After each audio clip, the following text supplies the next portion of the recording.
భూమి మీద మనం ఏదైనా కానీ నిజంగా చెప్పాలంటే స్వతంత్రం కావాలంటే మనకు సాత్వికమైన మనసు కలిగి ఉన్నట్లయితే భూమి మీద స్వతంత్రంగా జీవించగలం. అది నీతి అనొచ్చు, ప్రేమ అనొచ్చు, మళ్ళీ సమాధానంగా అనొచ్చు. మనము ఏదైనా కానీ మనము దేవునికి అనుకూలంగా జీవించినట్లయితే భూమి మీద స్వతంత్రంగా మనం జీవించగలం.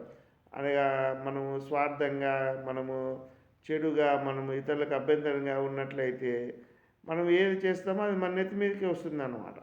అలాంటప్పుడు మనం స్వతంత్రం కోల్పోయే వారంగా ఉంటాం. ఎందుకనగా న్యాయవంతులకు, నీతిమంతులకు, ప్రేమ కలిగిన వారికి, సమాధానం కోరే వారికి భూమి మీద నీతి నిమిత్తమైన శ్రమలు ఉండొచ్చు కానీ దుర్నీతి ద్వారా వచ్చేటివి మనకి ఏమీ ఉండవన్నమాట.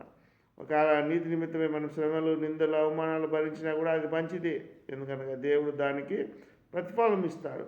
అయితే దుర్నీతి విషయమై మనల్ని ఎవరైనా నిందించినా, ఎవరైనా మనల్ని అపహాస్యం చేసినా, ఏదైనా కానీ దేవునికి అవమానమే, మన కుటుంబస్తులకు అవమానమే, మన పరిసరాలకు, మన యొక్క సరిహద్దుల్లో మనకు అవమానంగా ఉంటుంది. అలా కాకుండా మనము ఏదైతే ఇతరులకు చేయాలనుకుంటామో ఆ రీతిగా మనం జీవించే ధన్యతను కలిగి ఉందాం. ఎందుకనగా మనం చేసినదే మనకి తిరిగి వస్తుంది కనుక.